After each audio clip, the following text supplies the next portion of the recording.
My name is Eliza Morton. I'm 38 years old. Until a few months ago, I was the senior project manager at a mid-sized tech consulting firm in Chicago. I'd worked there for 12 years, long enough to know every shortcut in the building and every ego in the boardroom. I don't consider myself naive. I've worked through mergers, layoffs, and silent coups masked as strategy pivots. But nothing prepared me for the day I realized my boss had crossed a line I couldn't quietly step around. I wasn't always the type to second-guess people. That came with time and disappointment. But back then, when I first started at Hensley & Rowe, I still had this hopeful belief that if you worked hard and kept your head down, things would naturally fall into place. I joined the company at 26, fresh off a job I'd outgrown. Hensley was smaller then, leaner, scrappier. The kind of place where you brought your own mug and stayed late because everyone else did too. I liked that pace. It felt honest. I rose slowly, but deliberately. I didn't charm my way through meetings or make the kind of jokes people repeated around conference tables. I wasn't the loudest voice, just the one people knew would deliver, even if they forgot to say thank you. By 30, I had landed the Zurich Tech account, a healthcare software firm expanding into U.S. markets. It was one of our first international clients, and it didn't come easy. There were 3 months of back and forth, custom decks in 3 languages, time zone disasters, a pitch I rewrote on a red-eye flight, and somehow I got them. Or rather, we got them. That's what I told myself back then. I poured myself into that account for nearly 6 years. Watched it grow from a cautious pilot program into one of our top revenue streams. When the CEO from Zurich flew in, I was the one who met him at the airport. When they needed customization, I pulled double shifts with our developers. When things went wrong, I was the one who flew out with a calm apology and a solution in hand. I didn't need awards or bonuses to feel proud of that, just the quiet confidence that my work mattered, that I'd built something meaningful. Then came Darren. Darren was my boss in title, though I'd been at the firm longer. He came in during a period of aggressive expansion, brought in by one of the senior partners who liked his big-picture thinking. He was younger than me by a few years, polished, photogenic, and slippery in a way I couldn't quite name. Clients loved him, or at least they loved how he made them feel. Seen, important, casually entertained over drinks. He was a master of ambiguity, never said anything too specific, never promised what he couldn't subtly walk back. But he had charm. And in corporate environments, charm gets mistaken for leadership more often than it should. At first, I gave him the benefit of the doubt. I even helped him get up to speed. But it didn't take long to realize he operated on a different frequency. One where credit blurred easily, and where his version of events often included we when I would have been more accurate. If I referred to me. He began inserting himself into Zurich Tech's check-ins under the guise of relationship maintenance. I didn't object, not openly. I told myself it was part of the job, that it was better to have him looped in than sidelined and guessing. But something shifted. He started answering emails I was copied on before I had a chance to respond. Notes from Zurich Tech began arriving addressed to both of us, when I'd been their only point of contact for years. He scheduled dinners with their lead team and mentioned them offhandedly the next day, as if I hadn't been managing those relationships. In detail, still I swallowed it. Told myself this was how growth looked. That delegation and collaboration were part of leadership. But inside, I was beginning to shrink. Not from the workload, but from the way it felt to be slowly erased. One moment stayed with me.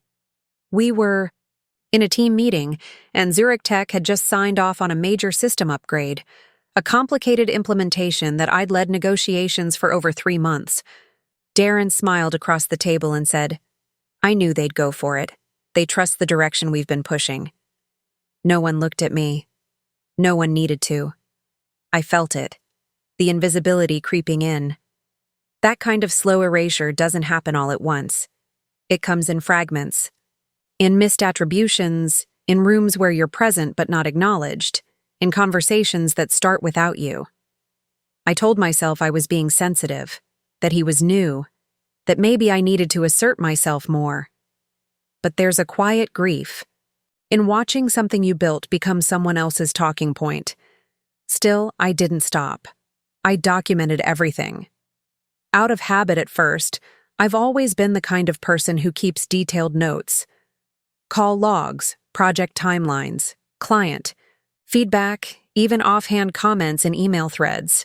Not because I expected betrayal, just because I believed in accountability, structure, clarity.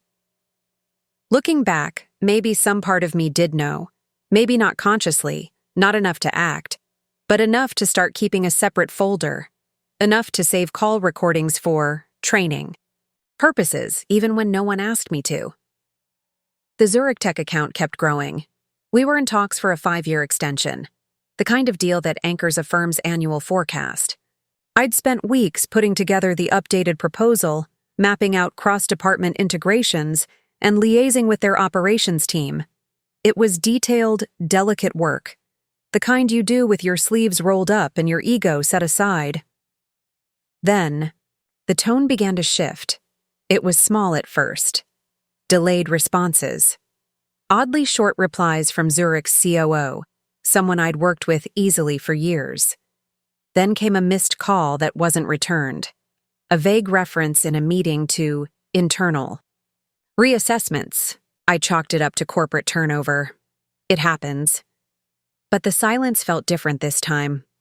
Personal. I asked Darren if he'd heard anything.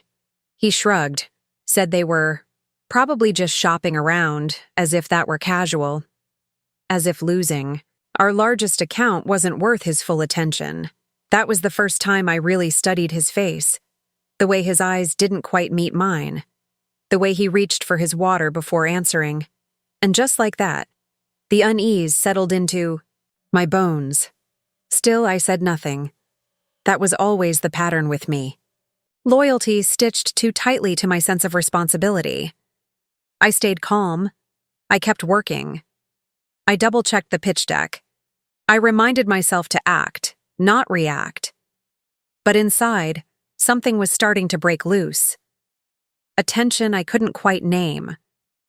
A feeling that I was standing in a house I'd built, watching someone else hang their family portraits on the walls. And even then, even in that quiet heartbreak, I still showed up to work early. Still left last. Still believed that if I just worked harder, I could fix what was slipping through my hands. I didn't know yet what he'd done, but I was starting to suspect who I was becoming if I didn't draw a line soon. The email was short. Polite. Distant. After internal consideration, we've decided not to move forward with the 5-year integration package at this time. Thank you for your continued partnership. Zurich Tech Global Ops. No phone call. No explanation. No room for a conversation. I read it 3 times, thinking maybe I was missing a line. Something about budget shifts, strategic pivots, but there was nothing. Just a surgical withdrawal from a project I had shaped down to the hour. I forwarded the message to Darren. He replied 20 minutes later with a shrug in text form. Huh, didn't expect that. Let's talk tomorrow.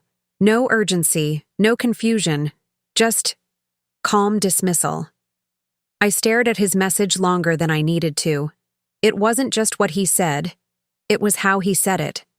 Like this wasn't a surprise at all.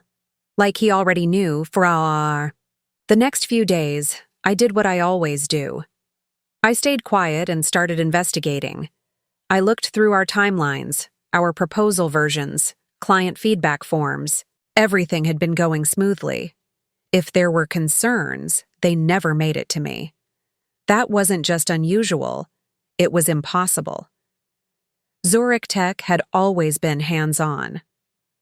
I sent a follow-up email to their COO, politely asking if there was anything we could do to revisit the decision. No reply. Then I checked our shared communications log, the Slack channel Darren and I had with Zurich's regional manager, It was empty, or rather, it had been archived. Removed without comment 2 weeks ago. That's when my stomach dropped. I pulled up the last Zoom meeting we'd had with Zurich's full project team. I usually didn't review recordings unless something needed clarification, but I remembered one call in particular, the one where Darren insisted on leading the update even though I had prepared the deck. It was about 20 minutes in when I heard it, a laugh. Not mine, not anyone on the Zurich team. A woman's laugh, off camera, faint but audible. The kind of laugh you recognize because it never belonged there in the first place. I paused the playback and rewound. Listened again. This time I caught it, the slight sound of movement, and then Darren saying something softly. Hold on a sec. It wasn't definitive. Not yet. But it was wrong. There shouldn't have been anyone else in the room with him, especially not during a confidential meeting with our most sensitive client. I played the rest of the call, slower this time. Caught the subtle shift in his tone after that moment. The way Zurich's team grew more reserved, the vague language, the way no one mentioned next steps. That night, I couldn't sleep. I wasn't angry. I wasn't even hurt, not in the way people expect. I felt removed. Like I was watching someone else's story play out on my screen. Like I was inside a room that used to feel like mine, but was slowly emptying around me. The next morning, I went into the office. I hadn't planned to.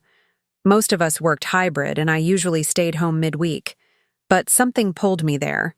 Maybe instinct, maybe habit. I told myself I needed to grab an older file from the archives, something from the Zurich onboarding phase. It was a lie, but not completely. The building was half empty. The kind of corporate hush where keyboards sound louder than voices.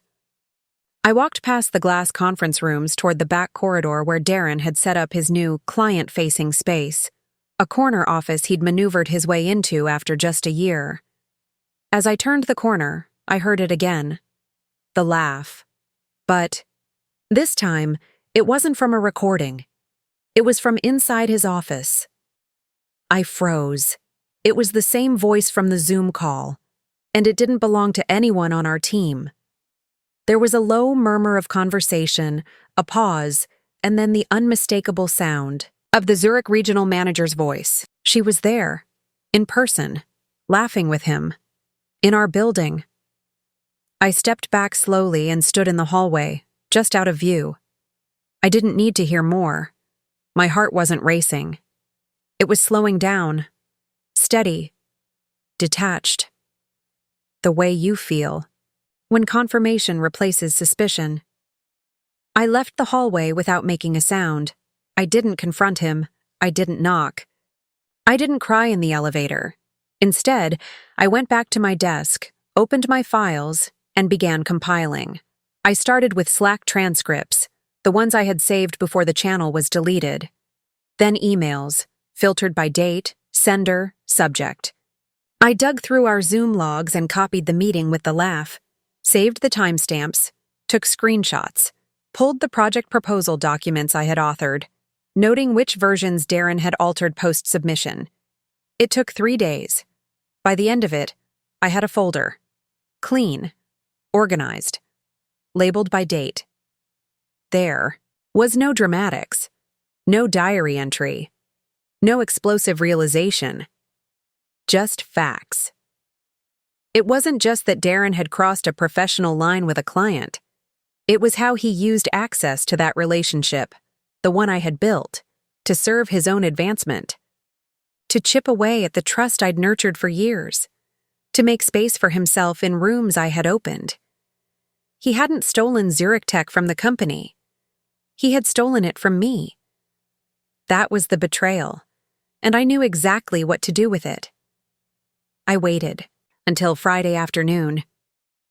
Most of the office was gone early, standard practice before long weekends. I attached the folder to a single email addressed to legal and HR, subject line, Zurich account, documentation of ethical breach. I wrote 2 sentences, nothing more. Please find attached documentation related to ongoing concerns around the Zurich Tech account and potential violations of company conduct policy. Let me know if you need clarification. Then I hit send, and I closed my laptop. I didn't scream. I submitted the file to legal. That was enough. There's a particular kind of silence that settles in after betrayal. Not loud, not angry. Just familiar. Like a room you visited before and hoped never to see again. The feeling wasn't new to me. I had known this quiet before. I just didn't expect it here. It took me back years, to a different office, a different version of myself. I was 27 then, barely a year into my career, working at a smaller firm where I was the youngest person in every room. Back then I was hungry, not for titles, but for trust. I showed up early, took notes no one asked for, stayed late, polishing slides for presentations I wouldn't be allowed to present. I thought that was the way in. That if I could prove I was reliable, eventually someone would hand me a key to the room where things really happened. Then came the project. It was a complex system integration, one that had gone through 3 failed iterations before it landed on my desk. I worked on it obsessively, spending nights buried in code mapping charts and vendor contracts, learning things no one expected me to know. And when the system finally worked, when the client signed off, the bugs cleared, and the demo went perfectly. I felt something shift until the team meeting. We gathered around the long conference table, coffee cups in hand. My manager, Alan, stood at the head of the room smiling. He gave a short speech about how proud he was of the team. Then he said, "Let's all thank Jared for stepping up and pushing this across the finish line." Jared, the guy who printed my slides. The guy who asked me how to spell middleware 2 days before the demo. I remember clapping, numbly. My hands moved because everyone else's did. I said nothing. Not in that meeting, not after.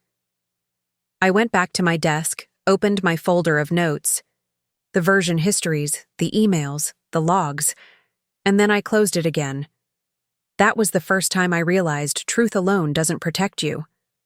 That in certain rooms, being good isn't enough. Not if you're quiet, not if you make people look bad by doing your job too well. That night, I called my mother. She was a practical woman, raised 3 kids on a single teacher's salary. Not sentimental, not theatrical, but wise in her own way, sharp-edged, weathered by her own betrayals. I told her what happened, how I felt invisible, how I didn't know whether to quit or fight. She was quiet for a moment. Then she said something I never forgot. "Don't be too good, Eliza. They'll forget to reward you. They'll think you don't need it." At the time, I didn't understand. I thought being too good was the point, but what she meant was, if you carry too much without complaint, people stop seeing the weight. If you always fix things, no one notices they were broken. They just start expecting you to fix them faster. I stayed at that job for another year, got promoted eventually, but the lesson stayed deeper than the title. From then on, I started keeping track, not in a bitter way, in a practical one. I documented things. I saved versions of work I led, kept timestamps, took notes during meetings, even when they were just conversations. Not because I expected anyone to challenge me, but because, if they ever did, I'd be ready. That's how my habit of quiet documentation began, not from suspicion, but from the memory of being erased. That early betrayal shaped more than just my work ethic. It rewired something deeper. From then on, I never expected recognition. I worked for my own peace of mind, for knowing I had done the job right, even if someone else got the handshake. And that's why Darren's betrayal didn't destroy me. Because I had met that silence before. I had shaken its hand, learned its name, memorized its face.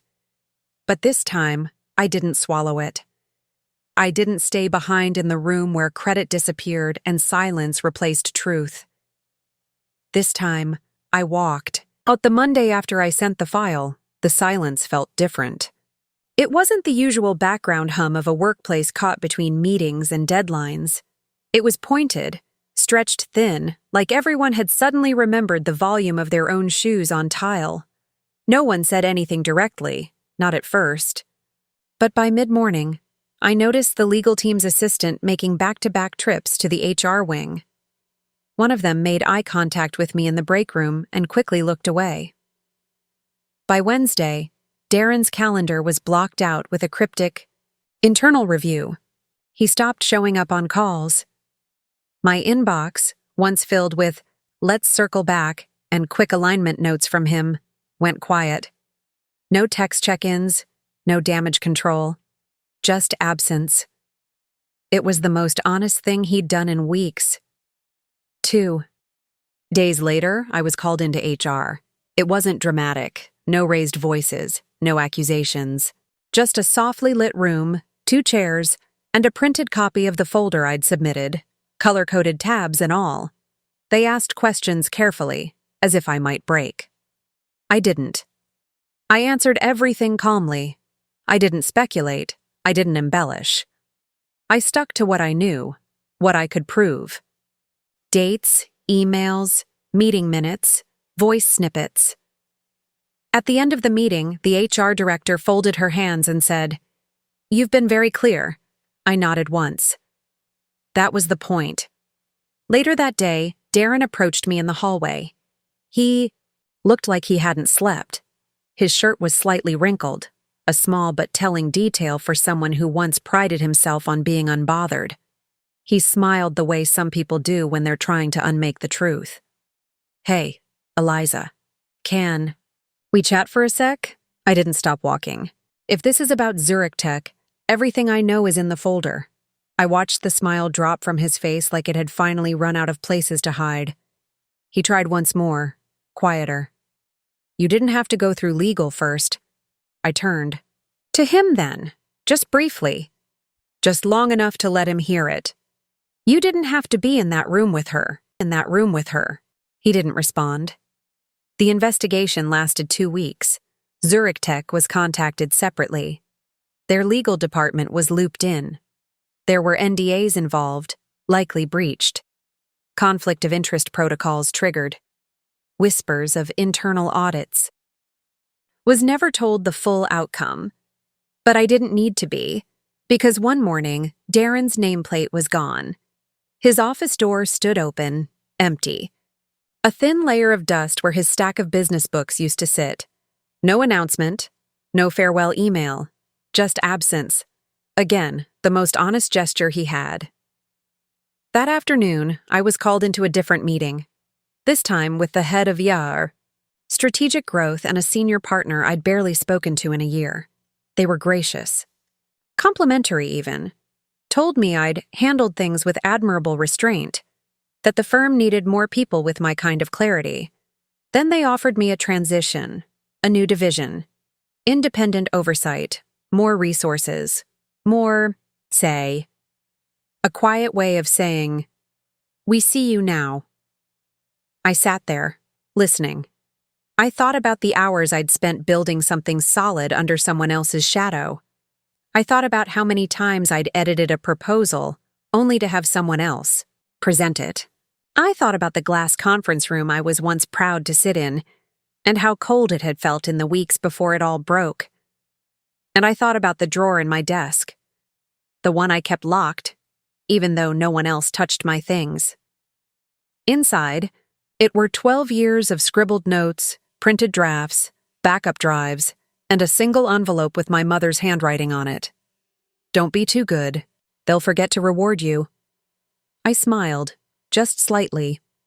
Then I looked at them and said, "I appreciate the offer, but I think my time here is done."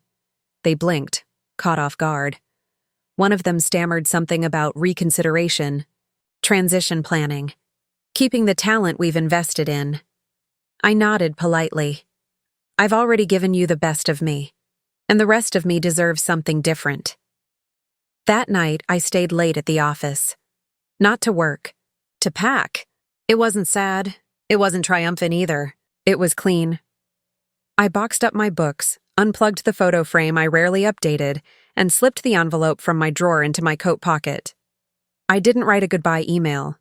I didn't clear the whiteboard in the shared conference room where I used to leave messages for the team. I just turned in my badge, locked the drawer that had protected me for 12 years, and walked out. Quietly. I thought I would feel lost after I left. 12 years is a long time to give to anything. A job, a routine, a place where people know your coffee order without asking. But I didn't feel lost. I felt still. For the first time in over a decade, my mornings were quiet.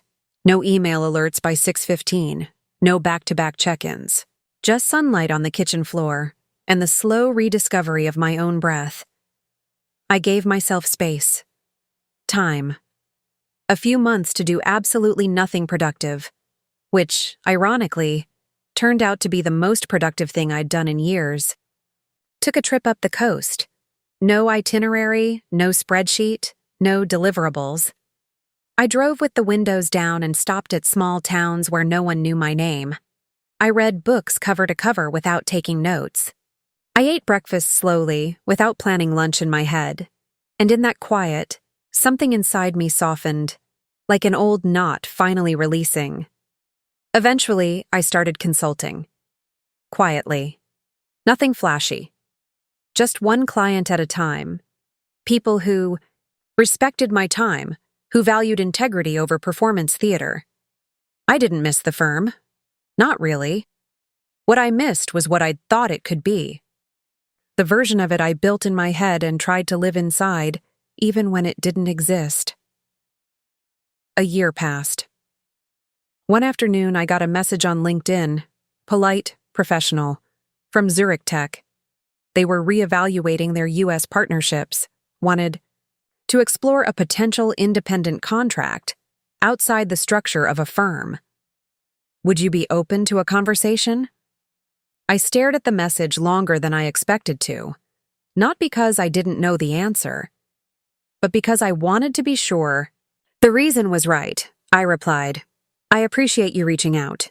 I'm not available for this opportunity, but I wish your team the best in finding the right fit. No anger, no subtle digs, just a boundary. And when I hit send, I didn't feel powerful. I felt whole. A few months later, I was invited to speak on a panel at a leadership summit. Not because I'd gone viral, not because I was building an empire, but because someone had quietly recommended me. Someone who'd seen me work years ago when no one else was watching. The venue was a small theater in the city, one of those places with velvet chairs and a little too much air conditioning. When I stepped into the panel room, I noticed something. There was a long table on stage, 5 seats, name cards. Mine was in the middle. No one else was there yet, just me. Standing in front of the chair I used to dream about sitting in, I placed my bag on the floor, sat down slowly, ran my hand across the smooth table in front of me. It wasn't triumph I felt, it was clarity. I remembered the drawer I'd locked, the folder I'd built, the meeting I walked past without saying a word. I remembered my mother's voice. Don't be too good. They'll forget to reward you. And I thought, maybe being forgotten was what gave me the space to remember myself. They couldn't erase me. Not really. And now I didn't need their seat to know my worth. Because I'd built my own, and this one fit just fine. It's fine.